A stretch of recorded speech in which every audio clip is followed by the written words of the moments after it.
Independent thoughts, independent life. This is Chad Benson.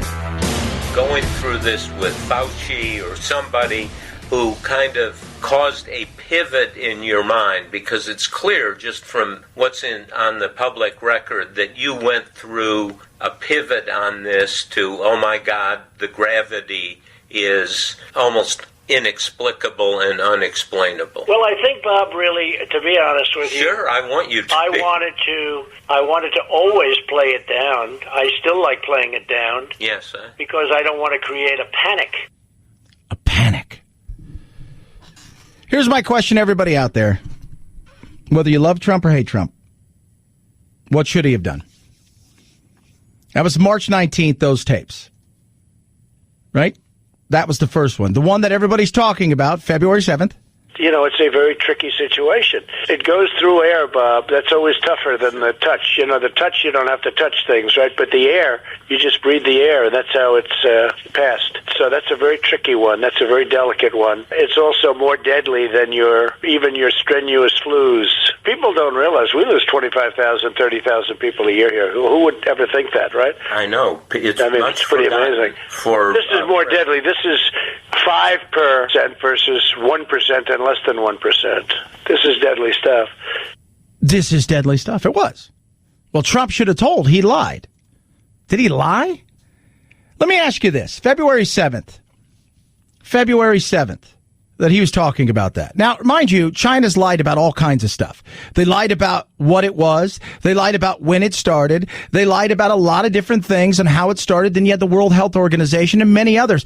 On the 22nd, I believe, of January, Fauci said, there's nothing to really worry about. We should keep an eye on it, but nothing for the United States to really worry about. He said that.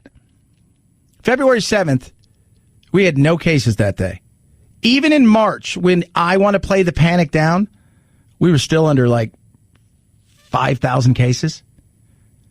Biden's out there saying, should have closed the country. Answer me this question.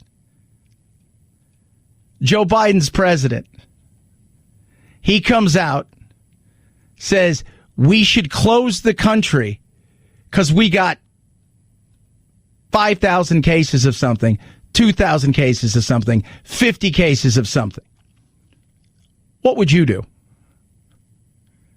I think it's a fair question.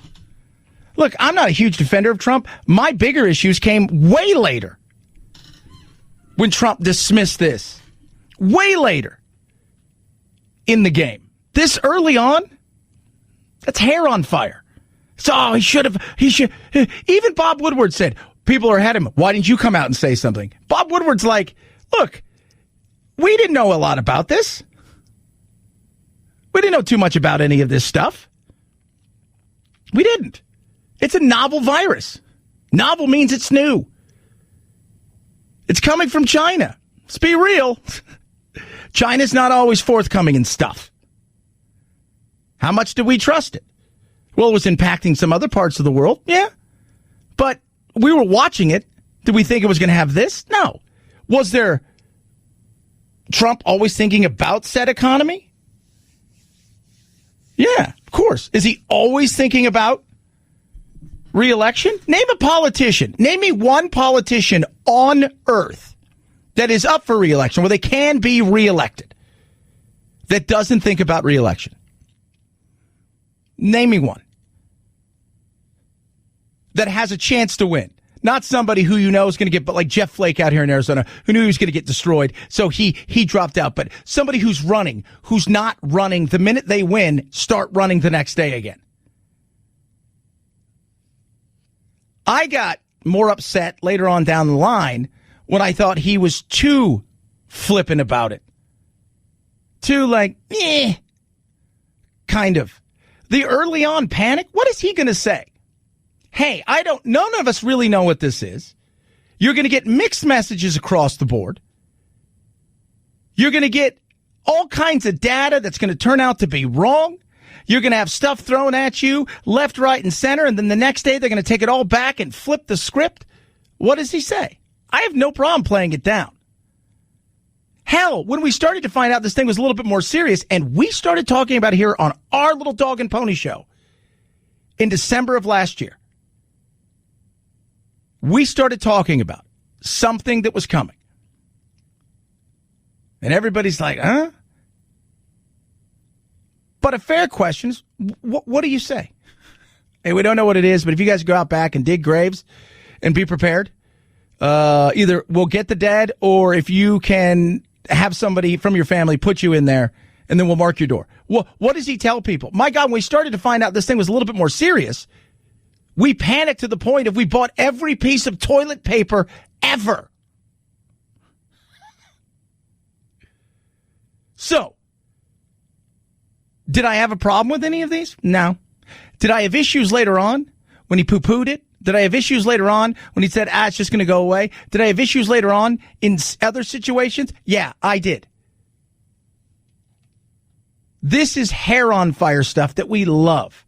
Even Fauci's defending Trump. Think about that. And then when we would get up in front of the press conferences, which were very, very common after our discussions with the president, he really didn't say anything different than we discussed when we were with him. So I may not be tuned in to the right thing that they're talking about, but I didn't really see any discrepancies between what he told us and what we told him and what he ultimately came out publicly and said. Yeah. Well, what should he say? If he comes out February 7th, says, I think we need to shut the entire nation down. Everybody goes home. Work comes to a halt. We need to do this. What would happen? First of all, the states would fight back. These are the things. It doesn't matter what he said. Because I can guarantee you, if he would have come out and said that day, the same people who's screaming about how bad the economy is because of this would have said, well, this is all Trump's fault because he shut it down. Let's go over the timeline, because let's not forget. Let's not forget that the minute Trump shut down, before the interview, he shut down travel to China, in and out. What did everybody? Chuck Schumer, he's a xenophobe. People like, this shows his racist tendencies. It's a no-win situation. January 6th. And I'm going to post this. Timeline of Trump's handling of the coronavirus from early January through March. Centers for Disease Control Prevention issued a travel notice to Wuhan. January 7th, established a coronavirus incident management system. Issued a level 1 travel health notice for Wuhan on the 11th. On the 17th, began implementing public entry screening at 3 U.S. airports. Fauci announces the National Institute of Health is already working on development of a vaccine. That is the 20th of January. We're not even to the point where he's shutting it down. I'm just getting started. We're going to go, we would spend the entire show reading the stuff that was going on. Well, he's handled it poorly. There's some stuff, absolutely, he's handled it poorly. There are some people out there who follow him and thought, I'm not going to wear a mask. Trump's not wearing a mask. There are people out there that, there's things that you can absolutely criticize. This stuff, this is hair on fire stuff. This is hair on fire. And I don't yell at Bob Woodward for not sharing it sooner. And by the way, to Bob's credit, like he said, he was very, very honest about this. Woodward said there was no panic over the virus, even toward the final days of the month. Fauci was publicly assuring Americans there was no need to change their daily habits.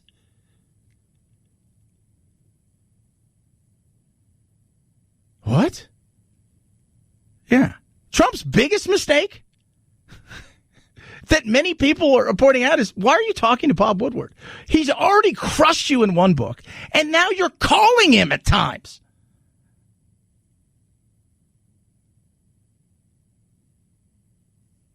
So, hair on fire. If you're on the left, it's a huge deal. If you're on the right, this is another nothing situation. Trump has handled things throughout this virus that I've been very disappointed with. It's going to go away. It's not a big deal. He didn't show the empathy I think a lot of people wanted him to show. There's a lot of different that we can absolutely sit here and talk about this. Here's my question, because it's so easy to sit here and play Monday morning quarterback. People say, what's Monday morning quarterback? If you don't know, it's a sports analogy. Several years ago, it's a perfect example, right? Producer Phil, remember this? Seattle going for their second Super Bowl, taking on the Patriots. Seattle's got the most devastating running back in modern times. Marshawn Lynch. Beast mode. They're a foot away from winning the Super Bowl, and they don't hand the ball to him, and they pass it. And the Patriots knew the play was coming, and they intercepted the ball and won the Super Bowl. Oh, my God. Next day, everybody's saying, I would have ran the ball. I would have ran the ball. I would have ran the ball. It's Monday morning quarterback. Everybody can sit back and pick apart what you should have done. But this is what's been done. What matters is what are we doing from here? That's what matters. 323-538-2423 at Chad Benson Show is your Twitter. Tweet at us, text the program. Love hearing from you. By the way, speaking of football, NFL back tonight. I am so excited for the NFL, but I'm excited in weird ways, right? Because I don't really know what it's going to look like. Like, there's going to be the social aspect of it tonight with the issues. But then what's it look like with a little bit of crowd, no crowd? How do they do that? What are the new things they're going to try to, wrinkles they're going to try to bring into it to show the lack of crowd or to not show the lack of crowd? Are they going to do like the European soccer leagues have done, which is have essentially sound underneath it so it makes it feel like the atmosphere is real? I don't know. But I am curious. 323-538-2423 at Chad Benson Show. Your Twitter, tweet at us, text the program. Rough Greens. My dog Doodle last night was so out of control. So if you guys follow me, thank you. Secondly, you know that my dog Doodle had really bad arthritis, fatty tumors in his hips. He was struggling. We were debating on putting him down, and we put him on Rough Greens. And it's got vitamins, minerals, antioxidants. It's got probiotics. It's got omega-3, 6, 9. It's got everything as a supplement that brings the dog's food to life that changed his life. He's been on it for almost 6 months now. He's a new dog. We've got a couple young dogs. We have one that's a puppy. We have another one that's about a year old. And they play and they run around. And Doodle is doing things that he would never do before, even when we got him. Because we got him when he was a little bit older. It's amazing what Rough Greens has done. $14.95. It's a 14-day jumpstart. It will truly shape your dog's world in a much better way. The health, the nutrients, it brings your dog's food to life. Get it? Go to roughgreens.com/Chad or call 833-MyDog88, 833-MyDog88, ruffgreens.com/Chad. Rough Greens, we make any pet food better. Chad Benson Show.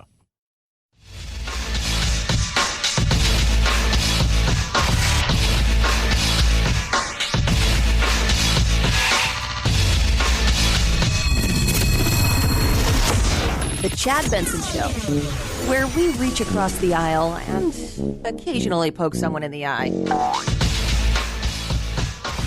Looking for a job or maybe just a raise? You may not get much say these days about how much you'll be paid. It's going to be pretty flat in terms of what the future holds for salary increases for employees. Paul McDonald, Executive Director at Robert Half. They're offering other things to their employees, other benefits other than compensation for the most part. And here's one that's becoming pretty common. Work from home used to be optional. Now it's mandatory in most markets. McDonald says no matter how long you've worked somewhere, you can and should negotiate your compensation. Absolutely. Why does it matter? Well, we're going through a market right now that's crazy and chaos, and people will hire good people. So what do you have to do? You have to be flexible.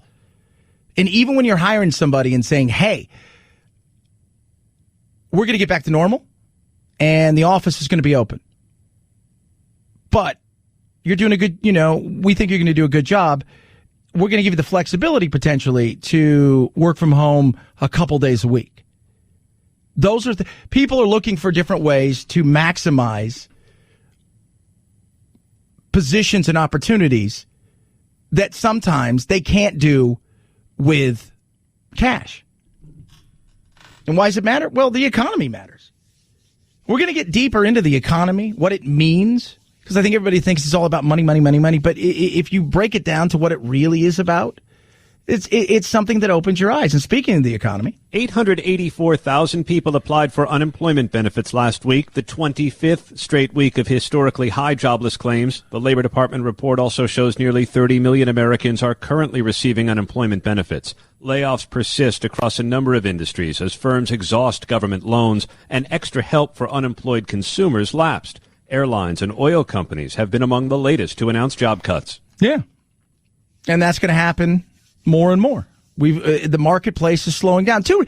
Even in a hot marketplace, without the coronavirus, the marketplace at this time of year would be somewhat stagnant. We wouldn't be probably heading into a recession, and we're struggling in a recession right now, depression. But think about it. We've got an election coming up in 57 days or so. That matters. People are thinking to themselves, oh. And then you throw in everything else, and it's just, this is what we have right now. This is going to be a struggle. Until people feel comfortable in getting out there and spending money, it's not going to jumpstart the economy. The economy's still holding on despite everything, and it's doing better than I thought it was, but it's still a struggle. Like you couldn't believe. Most of you know that. Last night, driving home, and I'll get a little bit deeper into this. I'm blessed. A lot of you listening right now are blessed, and you work hard. But what I saw on the way home last night, open eyes. And I talked to the kids about that last night. I did. In the world that we are currently finding ourselves in, you see little things and you say to yourself, whoa. Yeah, I'm blessed. 323-538-2423 at Chad Benson Show's your Twitter. More from Woodward and the tapes. Brian Stelter. It's put on blast. It's kind of interesting. Chad Benson Show.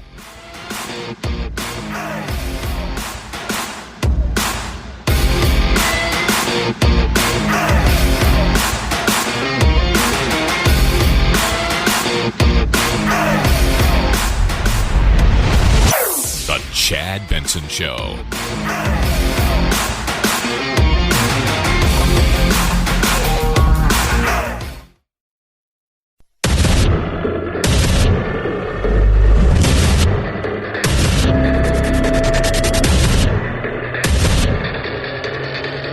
Independent thoughts, independent life. This is Chad Benson.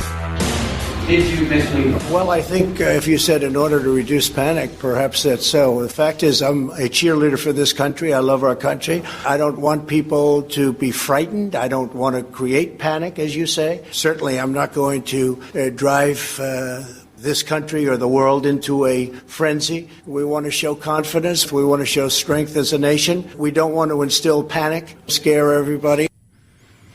That's a fine answer. I don't. We're still doing it. Oh my God! Every day, it's. You're going to die from this. You have no. You get it. You're dead. What are you going to do? MSNBC is still trying to impeach Trump on whatever they can, and this is another thing to do. And CNN's over here, and that you get this, and you're dead. And Twitter and all of this. This is all you don't do this. You know, it's nuts. It's nuts. Should he have panicked? Well, no, you don't panic, but what you come out and say is the truth. What do you know of the truth on the 7th of February? Based on numbers that China gave us. Based on that.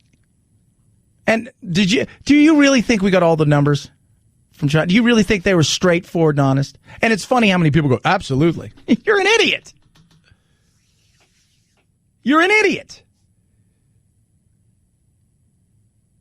We're never going to know all of it. We're never going to know all of it. We still we're still debating the Spanish flu. 50 million, 80 million, 12 million. We won't. What we know is what we have. What's in front of us.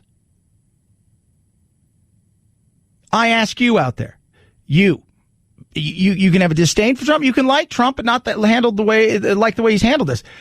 I have a bigger issue later on in the coronavirus and the way he's handled things. The way he's brushed it off, poo-pooed it, turned it into fights and you know, the debate on masks and stuff. I have a bigger issue about that than I do these.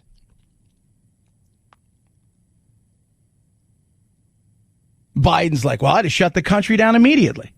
So a few cases, you're shutting the entire nation down. The economy, the engine of the world, of the global economy. You're going to shut the whole thing down. Wow. You might have a chance. You might win in November. It's a good chance you might. And you could shut it right down. And then you'll have states sue you and fight and the whole 9 yards. Didn't matter what Trump did. It doesn't matter. Because we live in a world of the battle is more important than the progress. That's what gets eyeballs, and that's the way it's going to be covered. It gets frustrating. It does. Because there are real issues still going on. I don't care about what happened yesterday. I can't fix yesterday. You can't fix yesterday. Trump can't fix yesterday. What I worry about, if there is any worry, and I don't worry.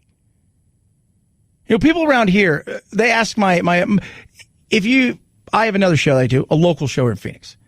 And my on-air partner and I got into it yesterday. Normally, our first segment's about 6-7 minutes. It was 14 minutes, and you would have thought we were going to fist fight. It was really entertaining radio. It was enjoyable. And at the end of it, the minute the mics went off and we went to our news break, we were laughing and joking because we had a good discussion. We disagreed. Even he couldn't tell me what could have been done differently that early in it.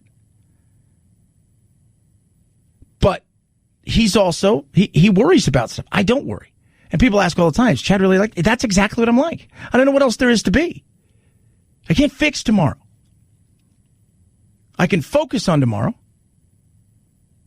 I can do the things that I can to make tomorrow better. I also can't fix yesterday. We're so focused on the mistakes behind us, we don't focus on the goal that we're trying to get to find a vaccine, to find good therapeutics, to be smarter about this thing, and to get through it. Keep looking behind, you're going to stumble. And that is frustrating.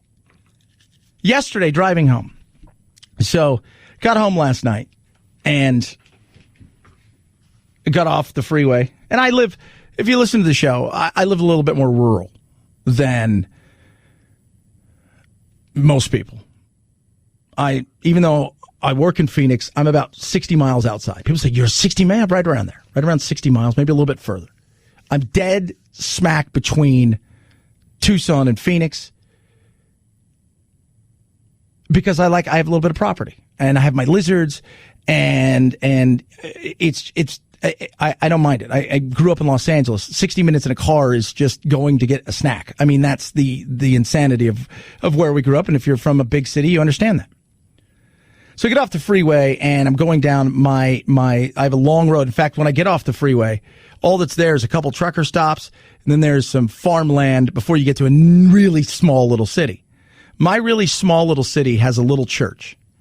There's an 18-wheeler out there, and there's a cars for miles. So it goes out of the church, down about a third of a mile, into a cul-de-sac, wraps around all the way back down, and then what would be the right-hand turn goes all the way back down and then back out up another halfway point of another cul-de-sac of people getting food from the church. Of people getting food from the church. People have real problems and issues. They do. Jobs or lack of jobs right now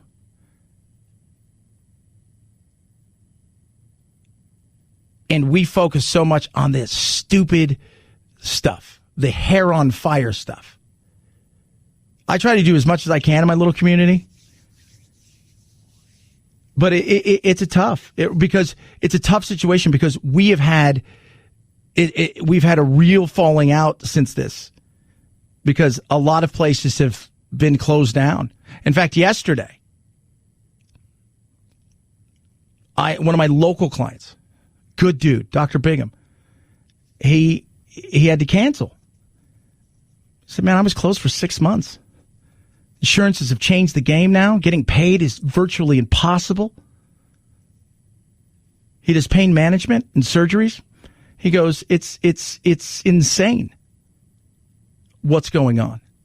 And, we're having to put on so much extra stuff and only allowed to do certain things. People are concerned about tomorrow and today. We're so consumed with yesterday.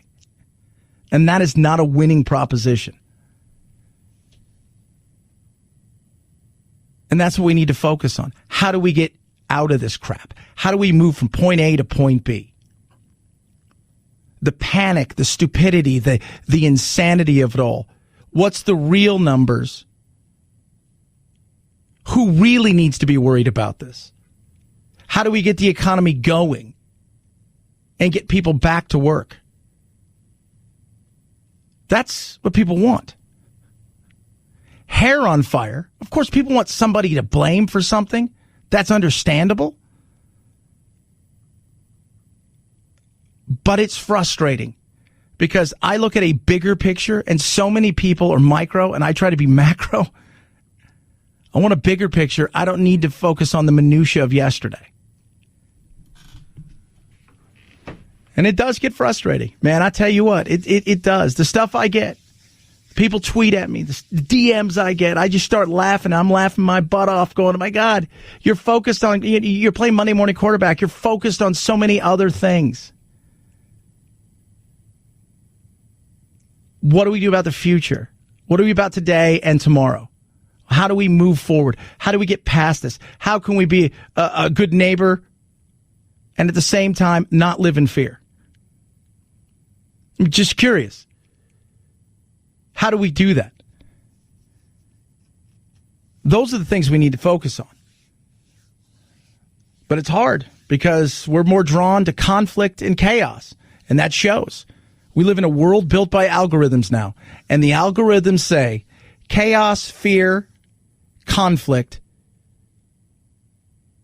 draws more eyeballs than positive. 323-538-2423 at Chad Benson Show is your Twitter. Tweet at us. Text the program. Love hearing from you. Check out Chad Benson Show YouTube. I'm excited tonight. It's going to be huge. The NFL is coming back. I don't know what it looks like. Now, they've come out and they're going to make their statement tonight on social justice. And everybody's like, I expect that. Now, how much of it becomes about social justice? I think that's just, you expect this weekend there to be moments of social justice. Expect that this weekend. I think for a lot of people, is it next weekend too? And then the following weekend, is it every commercial? Is it every play that the announcers are talking about? Is that what it's going to be? Is it going to become to that point where it becomes more about some sort of message than the actual game and entertainment of it all?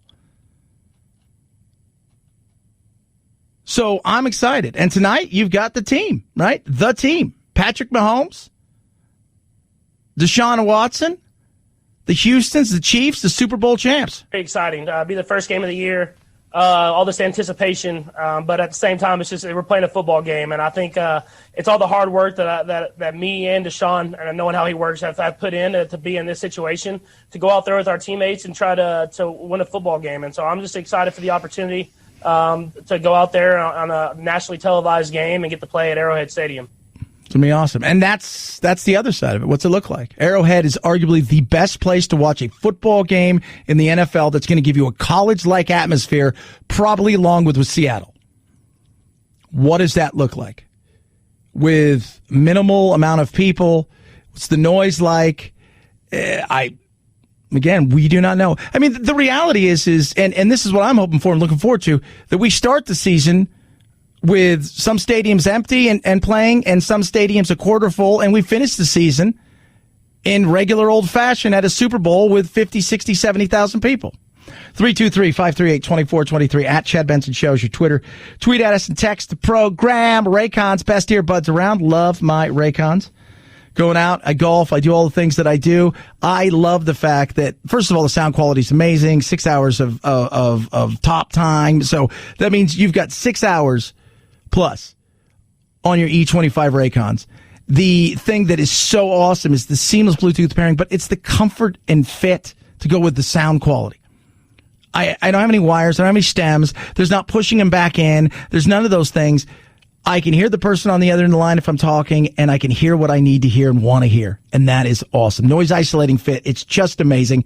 Normally $200, $250 for earbuds like these. Well under $100 with Raycon. And you save big because I'm going to save you an extra 15%. Go to buyraycon.com/Chad. Buyraycon.com/Chad. Buyraycon.com/Chad. Save 15%. It's the Chad Benson Show.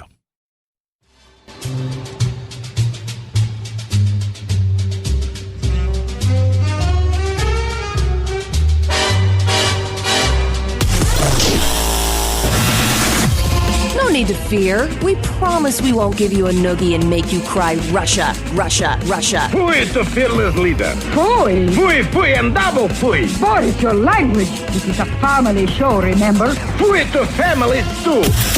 Nostrovia. This is Chad Benson. Olivia, Emma, Ava, Sophia, Isabella. Those are the top 5 baby girl names for 2019 reported by the Social Security Administration. Olivia unseating 5-year frontrunner Emma for the top name. For the boys, Liam is number 1 for the 3rd straight year, followed by Noah, Oliver, William, and Elijah. Oh, my God. People are like, what? No, just Liam. So we're going back to, where's Doris? My grandmother was named Doris. You start doing that, Ethel? This is my daughter, Ethel. Mother-daughter, Ethanol. They're twins. We call her Nall. Liam. What if you had a daughter named Olivia, and then you had a son named Oliver? I think it's a cool name, Oliver. It was weird. People say, so my son Jack is 10. Chris and I were talking about names. So we found out it's going to be a boy. Names. I said Jack. She goes, boom. We never discussed it again. At all. It was that. That was it. There was never any discussion after that. It was Jack. I wanted a name that couldn't be, I just like a strong name. A strong name. Jack. Hank would have been a cool one. I would have gone with a Hank. I think it's a cool name. Not Henry. Hank. Hank. Was that commercial? Hank. Hank the Tank. 323-538-2423 at Chad Benson Show is your Twitter.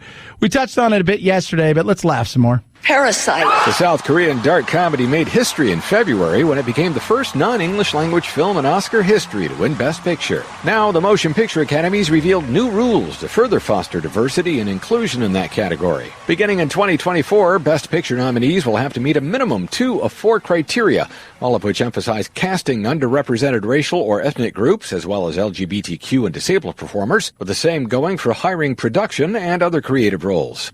Yeah. And then by the time it gets, it's convoluted and it's weird. And you go back, like Dunkirk was 1917. It's not going to happen. They're talking yesterday about, as an American sniper and these things. Those movies wouldn't have a chance. And it got to the point where I read even deeper into it because you go through the craziness.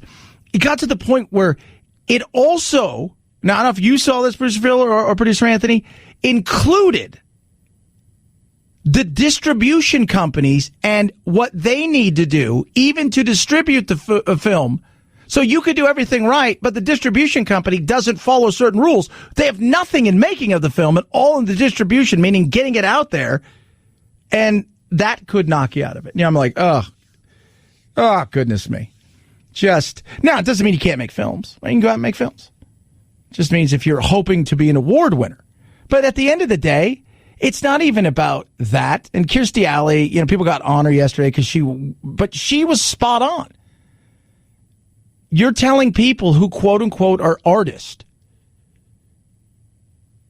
what they need to do with their art. And that battle's been going on for a while. That's why so many directors and actors and stuff have gone over to places like Amazon and Netflix and Hulu because they have freedom that they've never had in the studio world. And I think that's going to even get bigger. 323-538-2423 at Chad Benson Show is your Twitter. Tweet at us, text the program. It is the Chad Benson Show.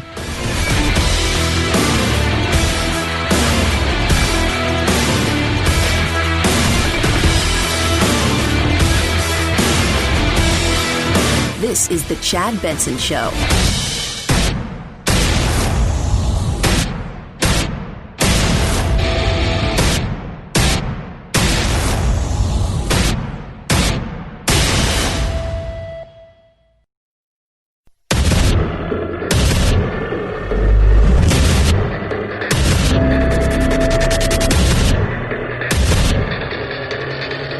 Independent thoughts, independent life. This is Chad Benson. Going through this with Fauci or somebody who kind of caused a pivot in your mind, because it's clear just from what's on the public record that you went through a pivot on this to, oh my God, the gravity is almost inexplicable and unexplainable. Well, I think, Bob, really, to be honest with you, sure, I want you to. I wanted to always play it down. I still like playing it down. Yes, because I don't want to create a panic. Hair on fire! And I have no hair. I'm bald. Because it all got burned off. Are you better off 4 years ago than you are today? Yes. Are you better off 8 years? Yes. Are you better off? I love those. Were you better off yesterday? Yeah. And guess what? It has nothing to do with you. It's to do with me. It has to do with you. We live in a hair on fire world. Don't we? Just everything is just huge, overblown, massive. Oh my God. Did you hear? Did you see? What did he say? When did he say it? How did he say it? It's crazy. So that interview, March 19th. Let's go to March 19th, right? So March 19th, 3,351 cases, right? So March 19th, 3,351 cases in the country. In the country. All right. Of course I want to play it down. I want to panic people. Well, he should resign. He lied. Did he lie? Really? Or did he... First of all, who knew what about this at that point in time? Well, Trump said earlier on, you mean the same Trump that you say is an idiot, is a moron, is the dumbest human being you've ever believed, that he knew everything? It's a very tricky situation. It goes through air, Bob. That's always tougher than the touch. The touch, you don't have to touch things, right? But the air, you just breathe the air, and that's how it's passed. So that's a very tricky one. That's a very delicate one. It's also more deadly than even your strenuous flus. People don't realize we lose 25,000, 30,000 people a year here. Who would ever think that, right? I know. It's pretty amazing. This is more deadly. This is 5% versus 1% and less than 1%. This is deadly stuff. And it's not turning out to be that, because as the numbers roll in, let's remember this, right? So they're pointing out, he said it was 2, 3, 4, 5% deadlier than the flu. And now that you look at the numbers, and Just a little over 2.5% of people that we tested and that the numbers that they have. The CDC's come out and said, well, those numbers are probably wrong. We probably have a lot more people that are asymptomatic that never get tested, so they don't go against it. So it's probably more, it's about double what the flu is, which is still a lot.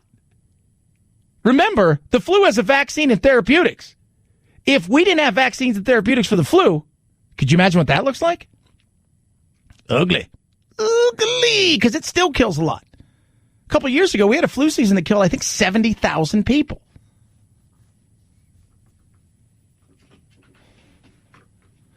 That's a big deal, right?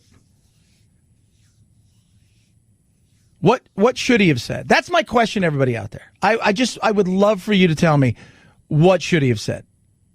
Hey, this thing's coming. Go dig graves. We think it's transmitted this way, but we're not quite sure because China is China, and we don't know how much we actually trust the Chinese. And by that, I mean the government. So I'm not sure what to say to you guys. So panic, freak out, lose your mind, buy all the toilet paper you can. Buy every piece of it. Because it gives you the runs? No, it's respiratory. But apparently you're going to crap yourself. I think about the panic we have when we don't have Wi-Fi. There's a reason they don't tell us about the aliens. We can't handle it. We couldn't handle it. It is. I focus on the future. I can't do anything about the past. Right? That's what we should be doing? How do we get through this thing? How do we get our economy back on track? How do we get the economy back on track so people can get back to work? So we can get out of this General Malaise, who was always my favorite general. Or General Zhao, he was pretty good. Not real. But how do we get back on track? How do we get ourselves out of this? And I think a lot of people are trying to do it on their own, as you should do. Stop with the government stuff. Get out of the government's way. They're going to do what they do. You pick the lane that you want to be in.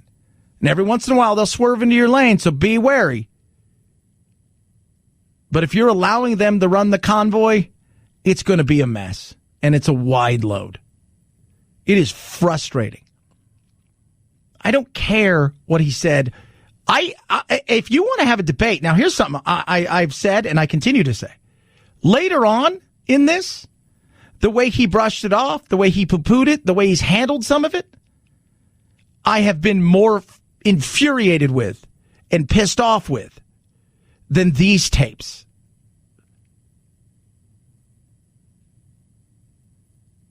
Absolutely. As there's reason to go, you know what? Come April, May, June, there's a lot more in this that you poo-pooed it. You went against the way that you turned the mask debate into a debate, the way that the media helped you with that and fueled that, the way the media played panic porn, and that's all there's a lot that goes into it. From then on that I look at that I have more of an issue with than these. But it's the media, it's hair on fire. Joe Biden comes out and does what Joe Biden does. Well, if it's up to me, blah, blah, blah. It's up to you. You what, Joe? Tell me what you do in February. Tell me what you do in February when there's 5, 7, 8, 10 cases. Tell me what you do. Tell me what you do in March when there's less than 5,000 cases in the country of 360 million that you're going to, if he shuts down you're going to shut down the entire country and you don't think there's going to be pushback? Settle down. Other parts along the way, let's have the conversation about you don't like the way you handled this, this, and this. This is just what it is. It's more fuel for the hair on fire world that we live in. 323-538-2423 at Chad Benson Show's your Twitter. Feel free to tweet at me. Text the program. Love hearing from every single one of you. Please continue to do so. You know what? It's interesting. All of this is going on. Things that do matter. Where are we in the stimulus? Is that coming? Why can't you guys get something done? And the job world. 884,000 people applied for unemployment benefits last week, the 25th straight week of historically high jobless claims. The Labor Department report also shows nearly 30 million Americans are currently receiving unemployment benefits. Layoffs persist across a number of industries as firms exhaust government loans and extra help for unemployed consumers lapsed. Airlines and oil companies have been among the latest to announce job cuts. That's still coming. The marketplace, while it is, I still think that we're going to bounce back probably faster than I think.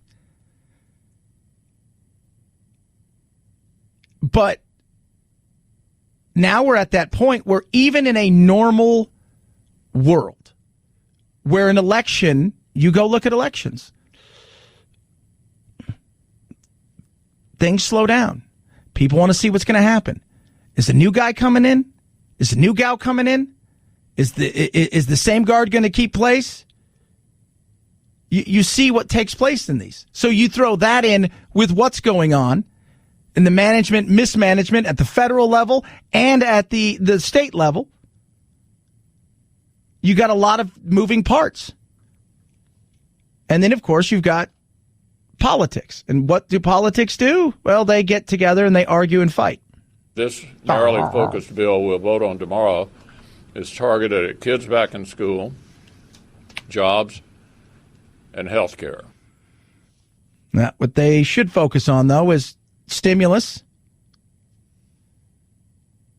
and whether or not they're going to extend the unemployment benefits in a targeted way at people whose industries have been absolutely destroyed. And for how long that goes on. And then we focus on the other stuff tomorrow. It's the analogy I used yesterday.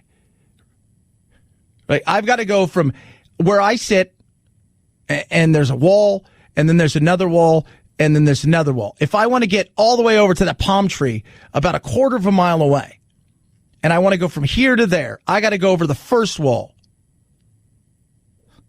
I don't get to jump all three at once, which is always what they try to do. They go Evel Knievel. Remember, Evel Knievel didn't have cool stuff like they got now. He basically got something straight off the showroom floor that weighed like 1,000 pounds. Little two-stroke. Focus on the wall in front of you, then focus on the next wall after that. Let's get the stimulus done. They can't meet in the middle because all they do is fight, fight, fight. If they come back and meet us in the middle, we'll be eager to talk to them. Yeah. No, I'm not thinking that's true. It's emaciated. 323-538-2423 at Chad Benson Show is your Twitter. I love this. Well, there's so much missing in the bill. I wouldn't call it skinny. Their old bill, which was about $1 trillion, was skinny. This one's emaciated. It's about half that. They keep the crisis and the pain of the American people in the pandemic get greater and greater, and Republicans keep thinking smaller and smaller. And you like bigger and bigger. Meet in the middle. Even when you meet in the middle, you guys can't figure out. Remember, when they come together and they're bipartisan, it usually means everybody's getting everything they want, and we're paying for it. 323-538-2423 at Chad Benson Show's your Twitter. MyPillow, great deals going on. BOGO, buy one, get one free. Absolutely fantastic. Go to MyPillow.com, use the promo code Benson. When you do, you can share in the joy of buying one and getting one free. MyPillows, the sheets, the towels, you name it. You buy one, you get one free, and it's absolutely incredible. Love it. Do absolutely use my MyPillow all the time. Jack uses his. He sleeps all over the place too. So one thing that goes with him everywhere, because he'll be playing Fortnite and he's out in the room and they're having fun. And he passes that out there. He's got his MyPillow. You will love these. The towels are amazing. Sheets are incredible. And right now you get the buy one, get one free. And on the way out, you order Mike Lindell's book. He's going to ship everything for free and give you a $25 gift card towards your next purchase. MyPillow.com, promo code Benson. MyPillow.com, promo code Benson. Chad Benson Show.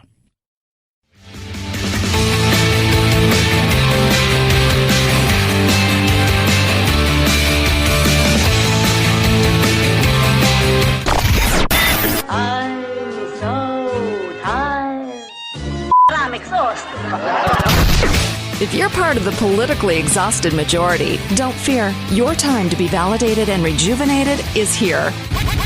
Wake up. It's the Chad Benson Show. 5, 4, 3, 2, 1, 0. Ignition.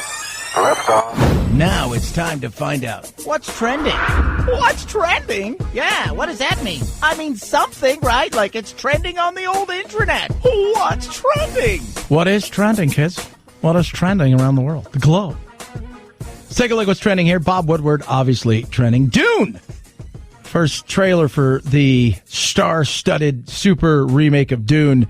There was actually, because the first one was a mess. Nothing like what it was supposed to be. It's trending. This is interesting. Ronald Bell died. And the fact that it's trending is people are like, who? Wait, what? He was the co-founder, along with his brother. I think his brother's name was Robert Cool Bell. And they founded Kool and the Gang. And he had some big hits. Joanna, it's late as night. He's passed away at age 68. Head on over to Twitter, where everybody just yells at each other. Actor. Is that what it is now? Actor? Diana Rigg passed away. The Avengers. Of course, the wildfires are raging. So yesterday, Anthony sends me a picture from where he is, and he's in Northern California. And it looks like the apocalypse. And my uncle, who's in Southern California, sends me a picture, and it looks like the apocalypse. So fantastic for California. Doing a bang-up job there. Congratulations. Jane Fonda's trending. Probably hating on Trump, I'm going to go with. No, talking about gay rights. I just figure anytime they've either passed away or they hate on Trump if they're a celebrity. Cancel Netflix or boycott it is trending big time right now. And the reason is of a show that's out of kids called Cuties. And it is bizarre. The show, I mean, they showed some stuff. I looked at it. They've already apologized for like the trailer and some of the stuff. It is, there's some stuff in there that you say to yourself, are you kidding me? The sexualization of children? God. And people are upset about that. And then they head right back over to TikTok and Instagram. So apparently you're going to boycott Netflix on a show you were never going to watch anyways. Doesn't mean that they shouldn't have it or they should have it. And then you ask yourself the question, while you're boycotting Netflix, where were the parents in all of this as they were making this? Were they not allowed to see what was going on? Just a curious question there. 323-538-2423. At Chad Benson Show is your Twitter. Tweet at it right there. Check out Chad Benson Show TV. That's on the YouTube, kids. That's the tube of the U. Go there, check it out. We do our 60 seconds a day. We do some other stuff as well. Love hearing from each and every single one of you. Should we have Halloween? What? Of course. Chad Benson Show.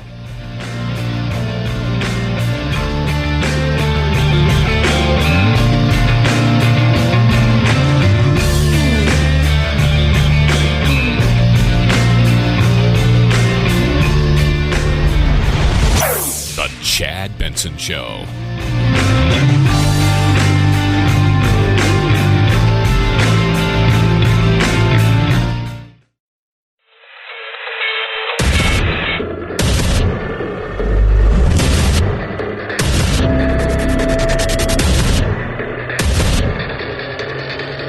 Independent thoughts, independent life. This is Chad Benson.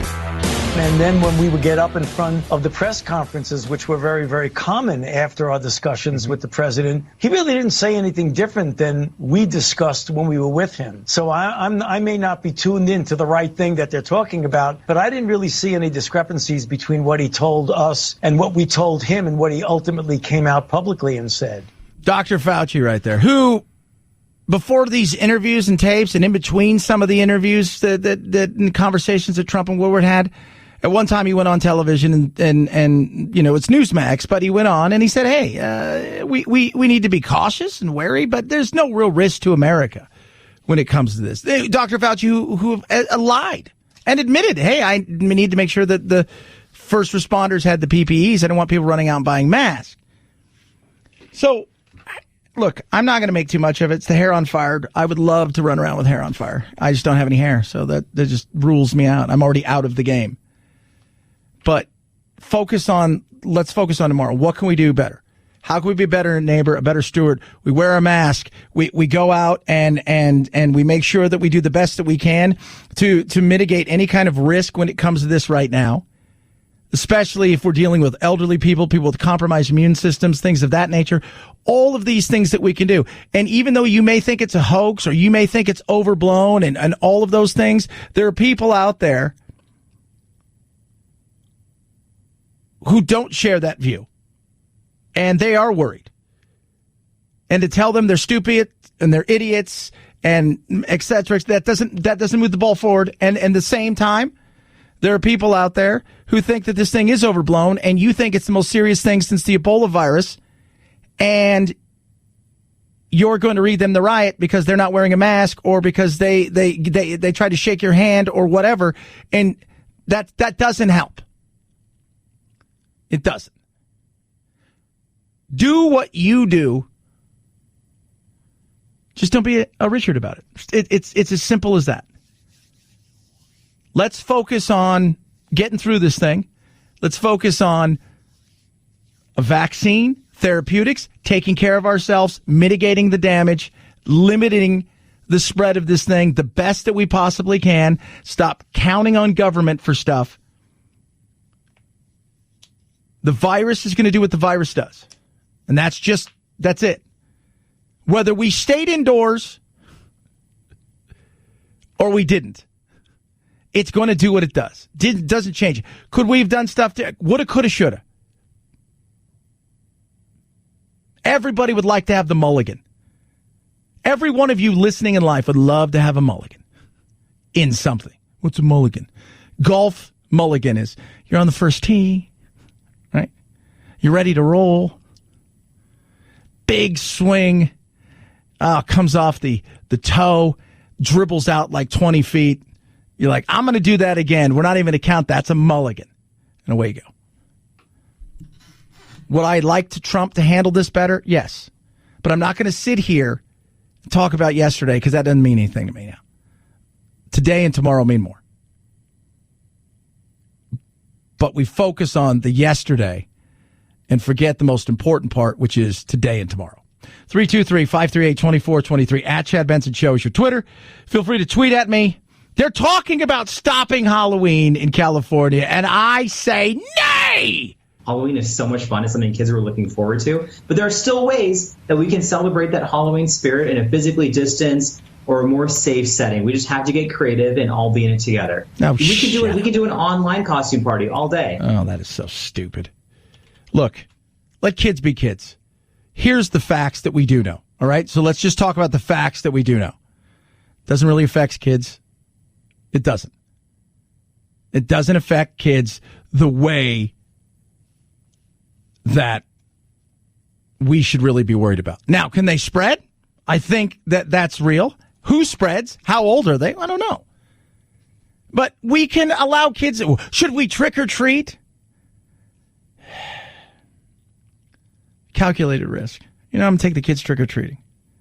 Right? I got Jack this year. Of course, we're doing Halloween. I've got my house Halloweened up right now. We're getting things here and there. We're putting stuff out. We're Halloweening it up. I just got a brand new Halloween. I've been to the Spirit store like 5 times. Jack's already got a costume. My 10-year-old, he's already got a costume. Doesn't mean he's not going to get another one. And I'm excited because I get him this year. I think the last time I had him, he was like 2 or 3 on Halloween. His mom's like, I don't want to deal with him this year. Him and his friends were a pain in the ass last year. I don't want to deal with it. And he's stoked. And he wants to go trick-or-treating. And we're going to do everything we can. Either do a mini haunted house, do something. Because I'm going to make it what it is. It's calculated risk. And I'm willing to calculate that. Because I'm not going to live my life in fear. I'm just not going to do it. California kind of banned us, sort of not. What could be the worst trick of them all? The LA County Department of Public Health has released guidelines for Halloween. This is Halloween. And yes, banned this year in the county, door-to-door trick-or-treating. All Halloween parties with non-household members, even outdoors, carnivals, festivals, and haunted houses also break the rules. Already there are parents online saying they plan to break the rules with their kids. They feel like they can still have a Halloween safely. Yeah. It's just, that's the stuff that's stupid. First of all, you're banning Halloween like 7 weeks before Halloween. Secondly, this is the stuff. Why are we? Well, because kids can do. Let's get over it. And there's ways of doing it that you can do it in a safe way, and that's the reality of there is. Rather than think outside the box and go, how do we make this happen? How do we make this happen? It's impossible. It's not impossible. It's just a little harder. There's a difference. Okay? A little harder. Not impossible. That was Reagan's favorite thing. One of the favorite things he used to say. It's not impossible. No, it's just harder. Make it work. Stop being an idiot. Figure out how you do it. That's it. I mean, what do they say? The transfer of coronavirus on things like food is minimal, almost negligible. No. So we're not worried about that. Well, they could be spreaders. So you go to the door, you have your mask on, they're wearing a mask, hence the reason why it's Halloween. You hand the candy and you move. We get on with our lives. 323-538-2423 at Chad Benson Show's your Twitter. Tweet at us and, yes, text the program. Who's excited tonight? The NFL returns. A little curiosity, a little excitement. Deshaun Watson. The NFL did a good job with, creating a schedule. And, of course, we got an opportunity to go into the defending Super Bowl champs, home stadium right off the bat and compete with a great team. So, that's what we want. And that's what you get tonight. Now, let's go back and look at the last time these two teams met. Last year, remember? Was it the AFC Championship game? 24-0, Deshaun Watson, and the Texans were out in front, and you're like, whoa. But you can't count out Patrick Mahomes and the Chiefs. You just can't do it. It is impossible to do it. And they roared back and just destroyed them. And this will be fun to kick it off. Very much so. And it is the first game of the year. Very exciting. Be the first game of the year. Thank you. All this anticipation, but at the same time, it's just we're playing a football game, and I think it's all the hard work that me and Deshaun, and knowing how he works, have put in to be in this situation, to go out there with our teammates and try to win a football game. And so I'm just excited for the opportunity to go out there on a nationally televised game and get to play at Arrowhead Stadium. It's going to be awesome, and it's going to be cool. And I'm curious about a lot of things. I know a lot of people are over it. They're going to have their first few days of social justice. The NFL is going to take their opportunity. They haven't had one. They haven't had any preseason games. I mean, this is a weird year for everybody, and that includes even the run-up into what is, and they've done the absolute best job, I think. It's odd, right? Everybody said, well, once they get together, that this thing's going to explode because you can't have people smashing into each other. Yet they've had one positive test in the last several weeks. So they've been doing something right. What is the crowd like tonight? I don't. Arrowhead is the coolest place to watch a football game.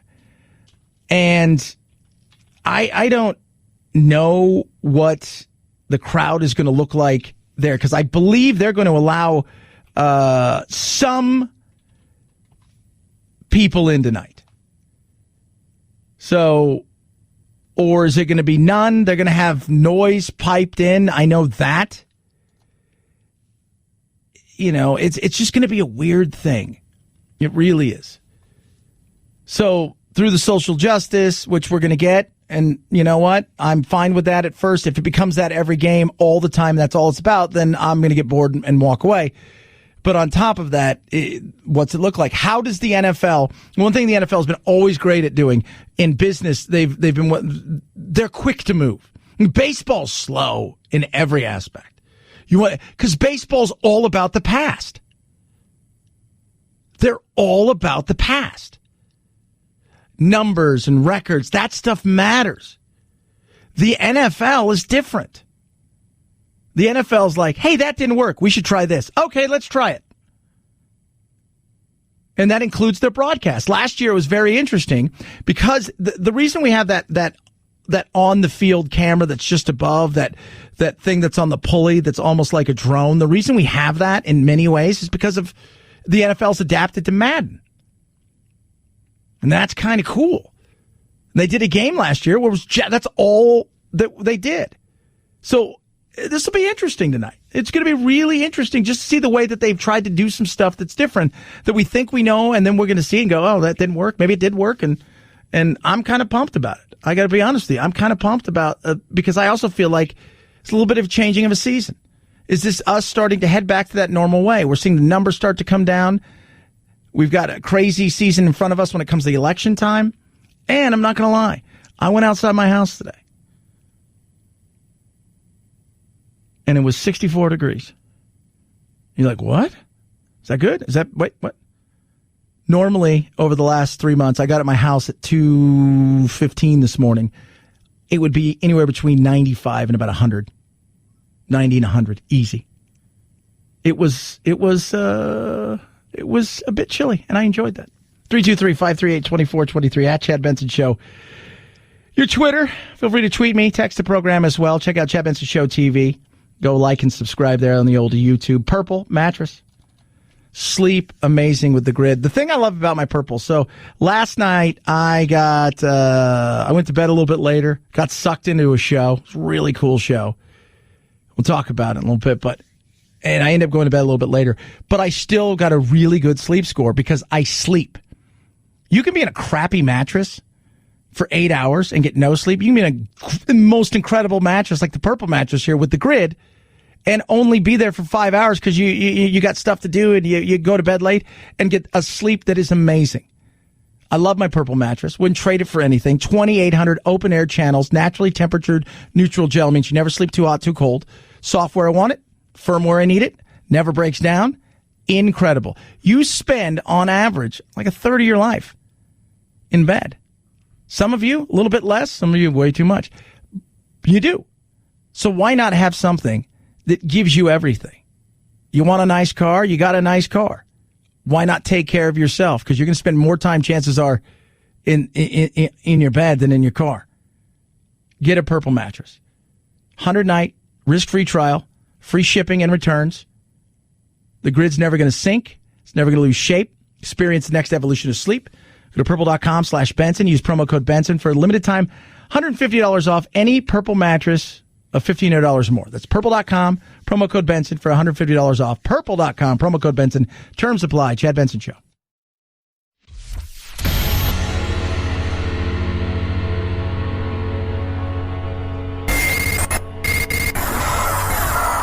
No fake outrage here, just the real thing. The Chad Benson Show.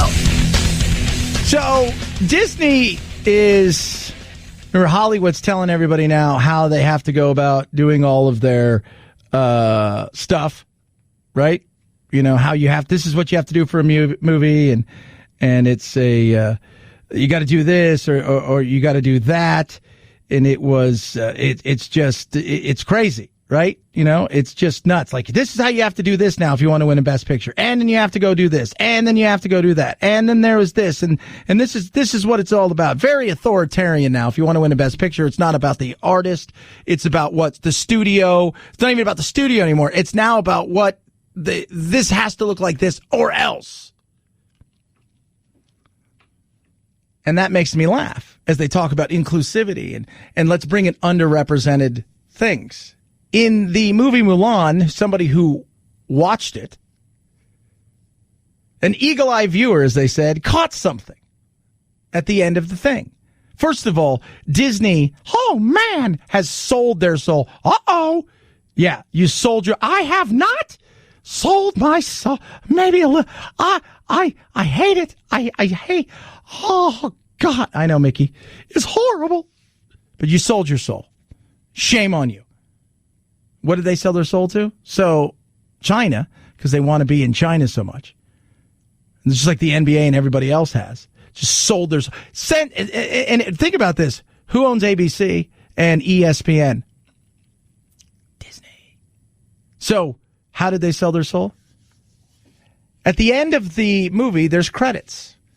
Credits say, thank the publicity department of CPC, Xinjiang Uyghur Autonomy Region Committee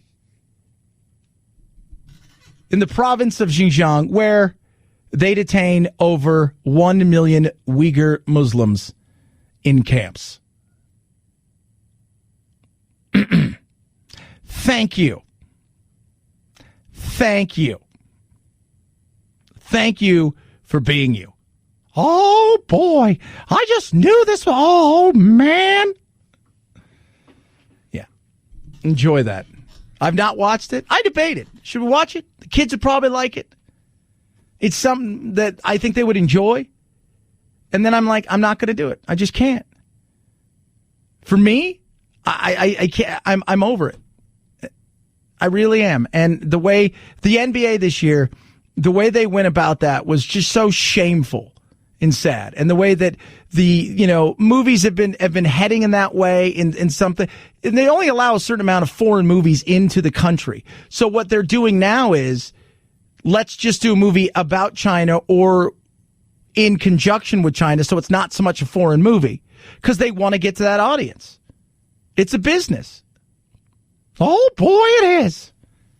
323-538-2423. At Chad Benson Show's your Twitter.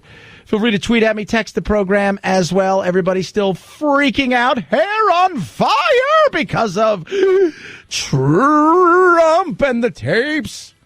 The main thing Americans have got to realize is we need to go on with our life. The only thing we have to fear, if you will, is the fear of the virus itself. It's the president's responsibility to make sure that people do not panic. For the people on the left, no, he should have. I don't know what he should have done. Right? He could have went one way, and it could have still been awful, and he could have went another way, and I don't know. This is the Chad Benson Show.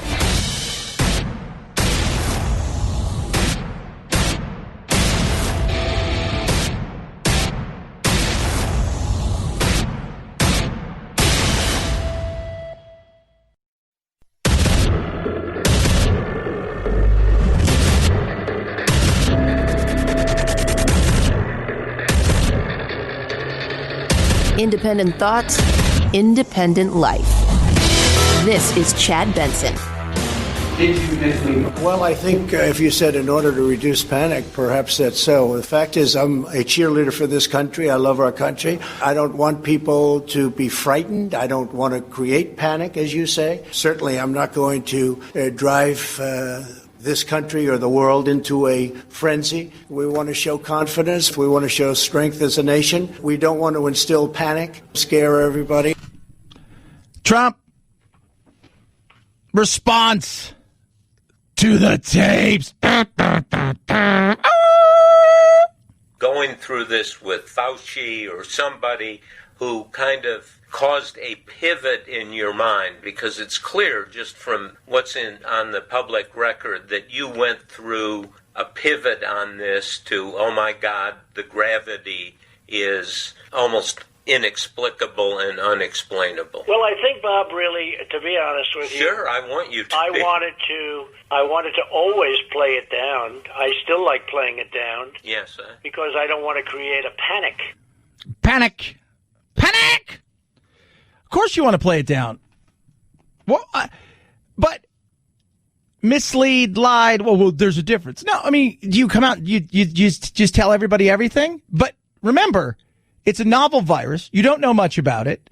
what you're hearing from China is it spreads like this, but then the World Health Organization, well, it doesn't really spread like that. Let's also go and look at all of the times that we've seen the CDC, the World Health Organization, and many others, pivot on the way that this thing's happened. And we're talking about early into the game, early February, early March, when we had less than 5,000 cases. What do you say? What do you say? January 28th. If it was too early. Your new national security advisor, O'Brien, said to you on January 28th, Mr. President, this virus is going to be the biggest national security threat to your presidency. Do you remember that? No. You don't? No, I don't. I'm sure if he said it, I'm sure he said it. Nice guy. Nice guy. Did he say it? Probably. I mean, I don't know what was said, but he said he didn't remember it. Well, he's lying. Okay. Well, you can't stand Trump. If he would have closed the country down and did what you think you would want him to do, you'd be saying he should never have done that. So it doesn't really matter. But for the average person out there, the focus of what took place in conversations between early January to late January through March, these phone calls and these conversations with Bob Woodward and the president, that what do you want him to do? I'm just curious. And that's what I've been asking the Democrats out there, the independents, the libertarians, the Republicans. What should he have done? Should he have come out and said, you guys need to dig graves in your backyard, and you can either bury him or you bring out your dead? No, Chad, that's ridiculous, but he could have told us what's coming. Well, we didn't know what it was. Well, the Chinese. Do you believe anything the Chinese say? I mean, there's so much that goes into it. Remember, January 28th, he's talking about this. January 22nd, 6 days previous, you had Fauci on Newsmax saying there's really nothing to worry about here. I mean, we should be aware of it and we should have some guidelines, but there's nothing that's going to threaten America. Well, that's totally different. It doesn't mean anything. Well, what do you mean it doesn't mean anything? Everybody wants to have it all their ways. And I'm not mad at Woodward. I said yesterday, well, if it's such a thing, why didn't Woodward come out? Because Woodward was honest about it. He said, look, in February, what Trump told me seemed to, kind of seemed at first hard to make sense back then. He goes, but there was no panic over the virus, even towards the final days that month. Fauci was publicly assuring Americans there was no need to change their daily habits.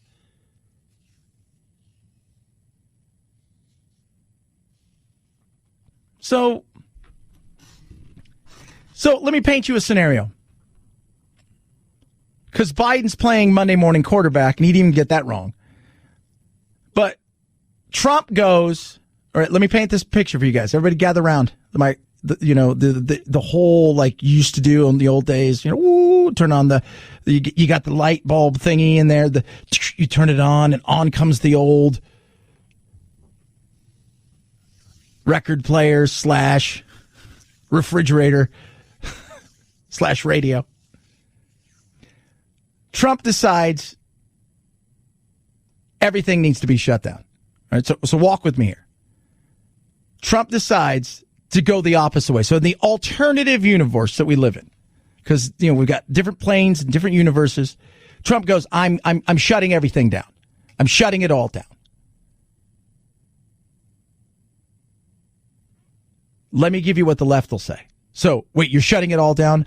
I am. I'm shutting everything down. This thing's coming. It's going to be bad. It's going to be all these things. I have to shut this thing down. We need to we need to take more control. I need to step in. We need to take absolute control over this thing.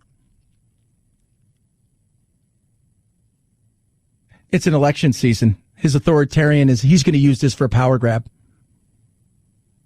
That's what's happening. That's exactly what's happening. He's using this to keep himself in power, to overreach. This is what he's doing. We can't let him do this. Doesn't matter what he said. Didn't matter what he said.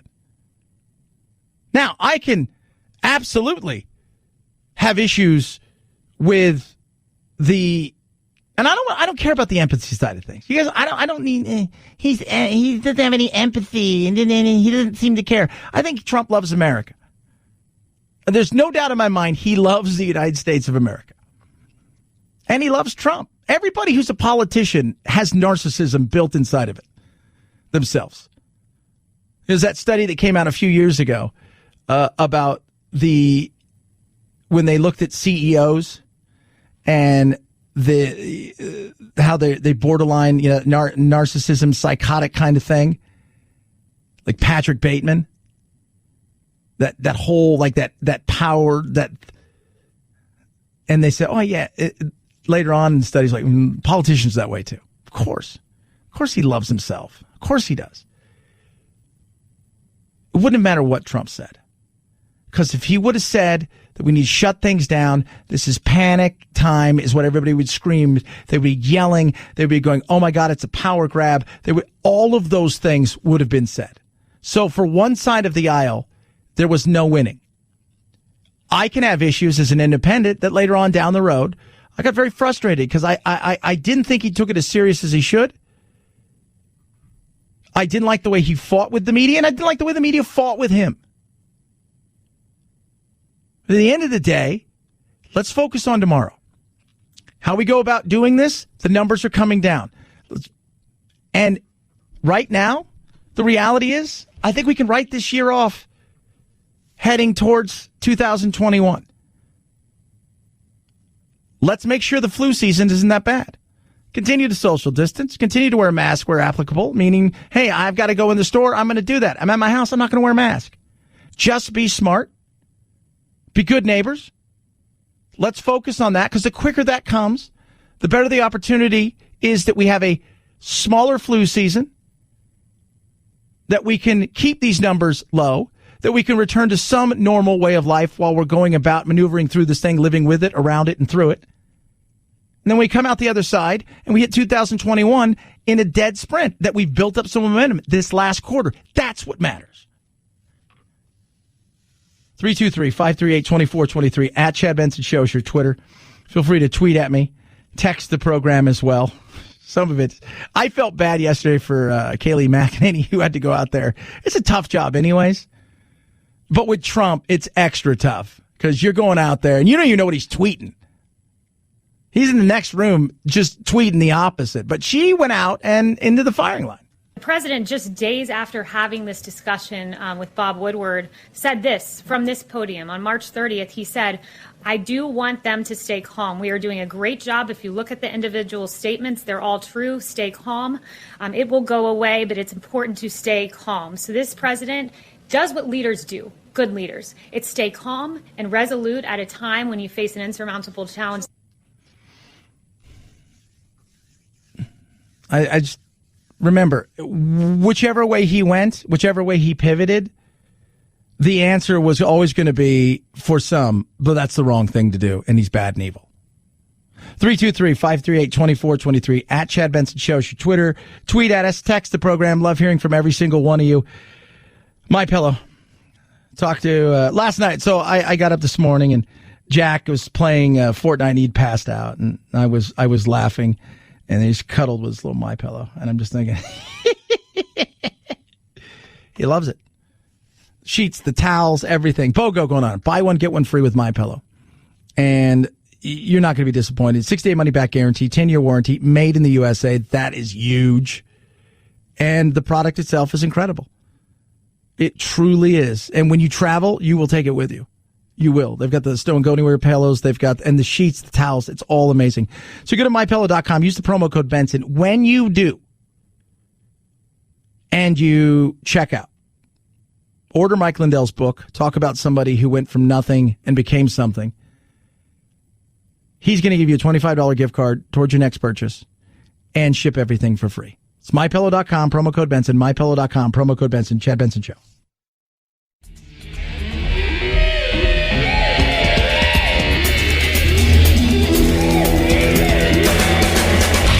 You go, boy. This isn't about right or left. This is just about right and wrong. Right you are, Chad. The Chad Benson Show. We have found that all of the predictions about the bounce back have been wrong. We've had a significant bounce back. The economy is getting better. Is it getting better? 884,000 people applied for unemployment benefits last week, the 25th straight week of historically high jobless claims. The Labor Department report also shows nearly 30 million Americans are currently receiving unemployment benefits.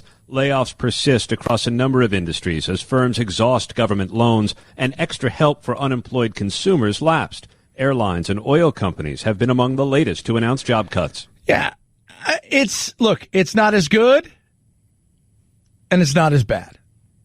That's the reality. I work in an industry where trying to figure out ratings, like it's hieroglyphics. And I was taught this once by Curtis Johnson, one of the great programmers out there who I love dearly. And he said to me, you're never as bad as you think you are, and you're probably never as good as you think you are when the ratings come out. So you can't get too high or too low. Right? You could just do the thing. You stay in your lane, you do your thing. And that's just it. And you build from there. And it's the same thing with this. You've got Mitch McConnell saying, well, all the things have been wrong. And then you got, the report there that it seems to be slowing down. It's struggling. Where it's probably somewhere in between. And in some parts of the country, it's really not as bad as the media paints it out. And in other parts of the country, it's not as good as the Republicans would like to believe it is. At the end of the day, it's you. Our government is there to do what government should do. The problem is they've decided in many cases to do a lot more and to turn something that should have been a part-time job with real responsibilities. And by part-time, I mean a finite amount of time in providing a service into career, into control, into power, into fiefdom. And they want everybody to depend upon them for their moral issues, their social issues, their life issues. You just can't do that. You can't. The person that you need to depend upon the most is yourself. Right now, through no fault of their own, this is when you need a government to step up and say, they're closing us down. They're telling us we can't operate, or they're telling us we can operate at this. So you're shutting me down. So how are you going to fix this issue, which you're causing because you're deciding to shut all this down? And understand that you feel it's the right thing to do. So how do you go about compensating me at this moment in time? And they've done the PPP loans and this, that, and the other, but we've passed that now. Like Larry Kudlow, chief economic cat with the old president. It's like, I don't know if we need another one. And then he also come out and said, well, maybe we need targeted. I think we need targeted and we need smart, and it doesn't need to be forever, and it needs to be a quick stimulus that can get us through the end of the year. And at some point in time, we're going to have to, even if we don't have the vaccine, brave this world and get out there and live our lives. And we can do it smartly. Smartly. We can. It's frustrating, but we're never as good and it's never as bad. Everybody's going to paint the picture as rosy or as bleak as possible because nobody wants to be honest about anything. And that's the sad thing about politics. We were just talking about it off the air. People don't really care about policy anymore. It's wonky. It's tough. It's hard to understand, and there's lots of give and take, and when finally something does get done, and it never looks like anything that you think it's going to look like. And that's not what politics is anymore.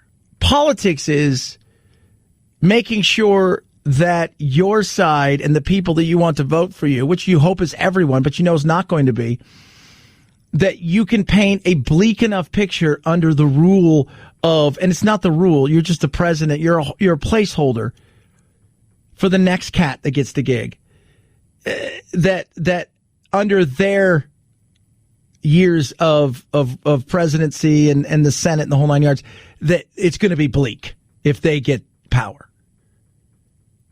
And that's all it is. We've gotten to the point where it's like Mean Girls. It was like, who could be the meanest and destroy somebody the best? That's kind of where we are. And that's a sad thing. It is. Well, and look, CNN. I was flipping around the other day, and they've got a like one of their docu-series things coming out about how ugly politics is and how nasty it can be. And we're not talking about today. They're going back years and years and years. It's always been that way. But it used to be you'd have a punch here, a punch there, and then you talk about all the things you're going to do. Now it's just that. I'm going to go straight out there and punch him in the grundle. It's the Chad Benson Show.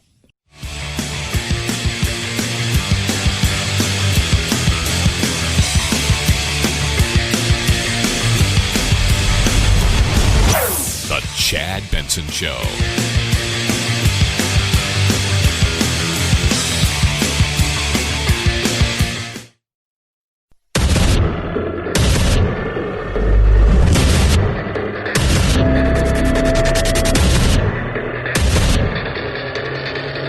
Independent thoughts, independent life.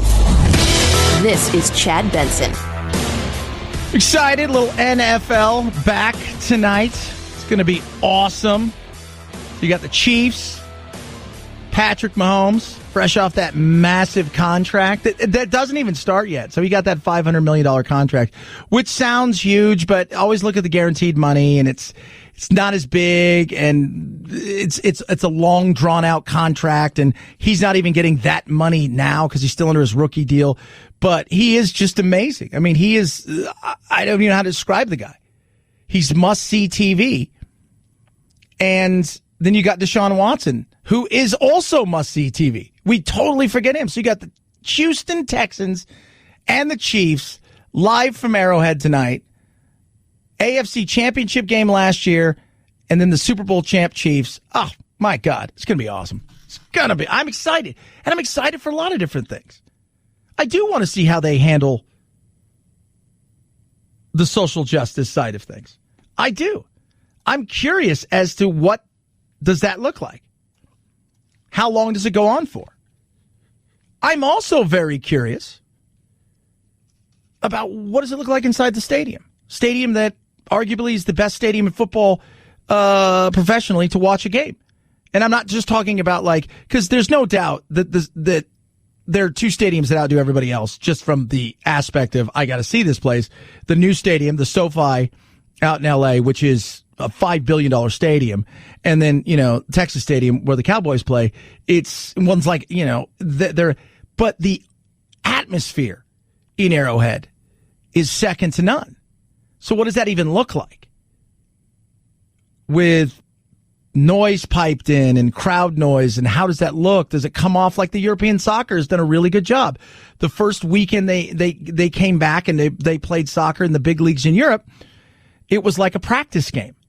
There was no sound from the television audience, and it sounded and felt like a bunch of scrimmages going on. They narrowed the TV angles down, so you only got the feed of the game as far as what was going on in the field outside of certain situations. And then they piped in crowd noise, and it worked. We'd all like to see fans there. I don't know why there's not a certain amount of fans there. I watched Aussie Rules football on Friday night if I can stay up late enough, and I've noticed that their stadiums are a quarter to half full now. I don't know why we can't do that safely. We should be able to. You're outside. You can social distance enough. It shouldn't be a big issue. It shouldn't. But we like everything else, we turn it into a bigger issue than we should. And it's nuts. Like, we're going to cancel Halloween because kids could get sick. Well, how are they going to get sick? Well, the coronavirus. Well, okay, but they're really not affected like that. And, it'll be a little bit harder maybe. But it's the chances of them getting anything, the coronavirus passing from, that's the stuff where you're like, what? And it's the same thing here. I'll be interested tonight. to see what this looks like from all different things and what it looks like this weekend. And does the social justice stuff continue all the way through? Is that all that it's going to be about? Because I think the NBA, somewhere along the line, first of all, I think they were still surprised that there's a lot of backlash to the NBA about what took place at the beginning of the year with China and that. And there's also been, I think people are just over watching something that they're like, I'm here to watch this. Well, it's their platform. No, their job is to play a game. That's their job. That is their gig. At the end of the day, that's what they do. That's their job. Their platform is elevated and raised because they're famous. But still, at the end of the day, the paychecks that come to them don't come to them because they're activists. They come to them because they're athletes or they're entertainers. And I think somewhere along the line, and I think when it will really take effect, if it continues like this and the revenues fall because the ratings aren't there, and they go back to negotiate, and the owners find out that they're not going to be getting as much, and the players find out that the trickle-down effect is we're not getting as much, so you're not getting as much. Then people go, okay. So how will they handle it? We'll find out tonight. There is going to be something. What does it look like? Here's the other thing about the social justice and the political statements on this. And people say Black Lives Matter is not a political. It is absolutely a political statement, and that it's absolutely an organization that has become political. So let's stop pretending. But if you wanted to have a pro-life message, if you wanted to have a pro-life message on your shoe, could you? I think that's a real fair question. I mean, could you? Could you have a pro-life message on you, like, or whatever the Black Lives Matter or whatever social justice thing that they're going to allow? The NFL is really, remember, this is the NFL, and the NFL is like, you wear the wrong headphones in practice, and you think that's funny, and by practice I mean warm up before the game. They will fine you. They have a deal with Bose. So if you're not wearing a Bose headphones and you've got Beats on, you've got the Raycons on, you've got they will fine you. So, but if you wanted to have another message for something that isn't woke, if you will, would they allow that? We'll see if somebody tries it. 323-538-2423 at Chad Benson Show is your Twitter. Feel free to tweet at me, text the program as well. Speaking of that, Bob Woodward. We share one thing in common. We're white privileged my father was a lawyer and a judge in Illinois, and we know what your dad did. Do you have any sense that privilege isolated and put you in a cave to a certain extent as it put me, and I think lots of white privileged people, in a cave, and that we have to work our way out of it to understand the anger and the pain, particularly black people feel in this country? So there's the white privilege thing, and I kind of like Trump's answer. You really drank the Kool-Aid, didn't you? Listen to you. Wow. No, I don't feel that at all. I'll be honest with you. I like that answer. Is there privilege? I've always said there's advantages to everything. Right? Some people have advantages. Some people are better looking. Some people are smarter. Some people are more athletic. Some people are thinner or fitter and genetic setup. Some people have two parents in the home. Some people have no parents in the home. Some people are born into wealth and other people are born into poverty. There's so many things that we can talk about. And look, I've said there are advantages. I've never driven while black. I haven't. But the privilege side of things, because I think the thing that the left that propagates this and throws this out there misses is you dismiss everybody else's success as you're white. And people get bored with that. People get tired. I don't want to hear that. Well, the only reason you got that is because you're white. And that's frustrating. And that pisses people off, and it demeans people. And then we overlook other people who we think, well, you know what? Poor white people, you guys super suck then. Right? Because you can't get anywhere, and you've got all the privilege. It's stupid. Like last week, Steve Nash, arguably one of the greatest point guards, going to be a Hall of Famer. People got mad at him, called him white privilege because he got to the coaching job with the Nets. Stephen A. Smith, however, comes out and attacks him, and Charles Barkley said no. This guy's a great player. And he talked about the fact that, I skipped the line. But I also, the way they made it out to be for some people is he's just some white guy walking down the street that shot hoops at the local YMCA, and they're like, hey, we should let this guy coach the team because he's white. Not looking at the fact that he's a Hall of Famer, he's going to be a Hall of Famer with 18 years in the NBA, one of the best point guards in history, who has put himself in a position through playing the game and understanding the game to have the opportunity to, but it gets dismissed as you're only there because you're white. And that's what I think goes wrong so many times when we have discussions about so many things with race, with underserved group, underprivileged group, this, that, and the other, is we jump to it's white privilege.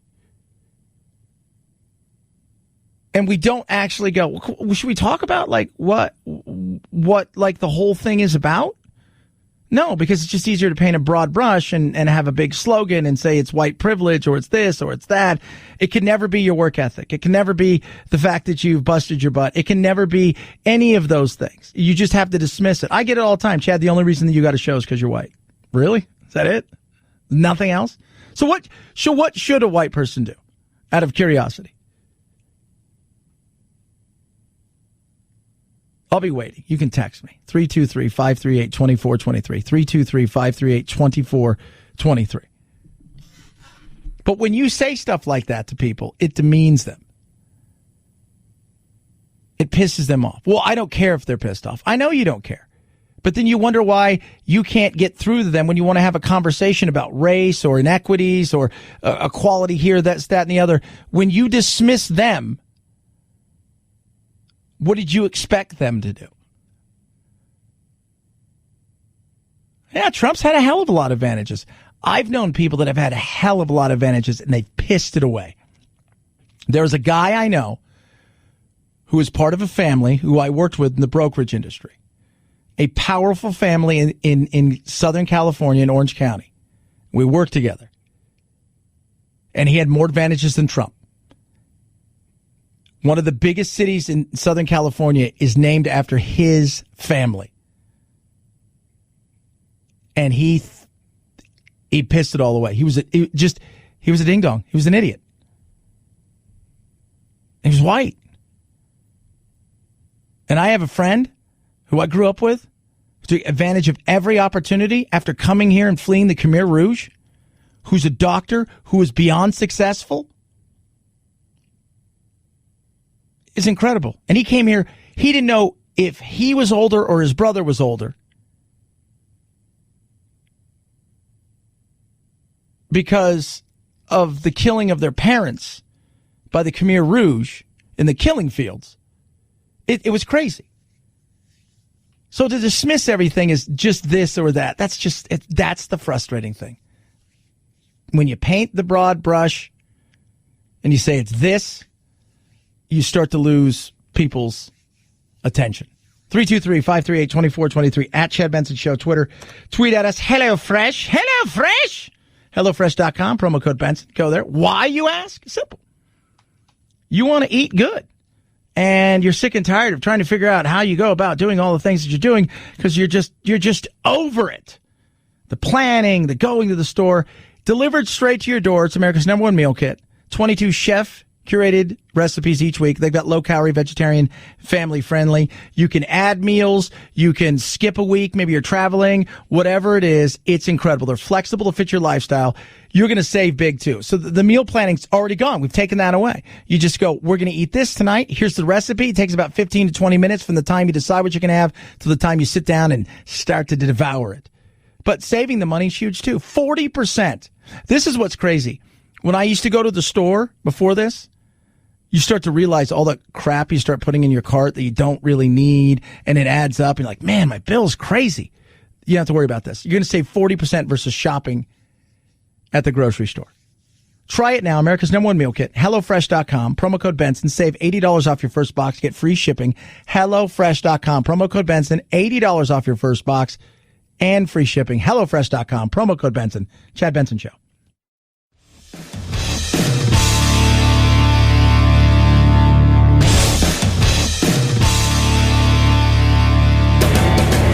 Experiencing separation anxiety? That's dumb. Check out Chad 24/7 at his website, ChadBensonShow.com, and on iTunes, free. The Chad Benson Show. Never feel lonely again. A show on Netflix called Tiger King. Yeah. The man who's the star of this is a former zoo owner who's serving a 22-year prison sentence. He's asking you for a pardon, saying he was unfairly convicted. I was wondering if you've seen the show and if you have any thoughts on pardoning Joe. I don't know. I know nothing about it. He has 22 years for what? What did he do? He allegedly hired someone to murder an animal rights activist, but he said that he didn't do that. And he was. You think he didn't do it? Are you on his side? I'm a reporter. Are you recommending a pardon? In the surreal world of 2020, we were introduced to Joe Exotic and the Tiger King. Also to Carol Baskin, who he was convicted of conspiring to hire someone to kill her, which I still find it to be the whole thing. And she's a doozy herself because her husband, a multimillionaire, disappeared. And she's on Dancing with the Stars. And she's talking about all of that stuff. But also, New 48 Hours is out talking about the fact that there's some new evidence about the potential of her missing husband. Now, she's got tigers. You know, people say, did she feed her husband to the tigers? I mean, is it plausible? It's just all weird. It is. The whole thing is the whole being somebody who has exotic animals and being in and around, like some of the people in that thing, I'm like, I know that guy. I know that guy. I never met Joe Exotic, but some of the other ones, absolutely. It's a weird thing. There's some, it's very odd. Some of the people in that world are very, very weird. They are. She's mad, obviously. I am not at all the person that was portrayed in Tiger King. I am not the money-grubbing, gold-digging, murderous person that they portrayed. I am the kind of person who will come after anybody who is abusing animals, and I am relentless. I just won't stop until I find some legal way to make it stop. Yeah. Me as a person, that was just a total assassination of my character. I'm going to say no. The people I know that know her, especially in Florida, say that she is as much about the animal and the getting and the having as anybody else, like the Joe Exotics of the world. Like Pete always tells you, be nice to animals, and you find out they euthanize more than anybody else. But the new person who's come out as like, there's meat grinders, freezers, vans with guns. It's interesting. It's interesting. That's what Dancing with the Stars is going to get you. How weird would it be if she got to like the semifinals and they decided to open up an investigation? 323-538-2423 at Chad Benson Show's your Twitter. Be kind. Be good to each other. Relax. Be calm. We will get through this. It is a struggle at times. Look forward to tomorrow. Because you know what? I do see Friday. Night-night, Jack. This is the Chad Benson Show.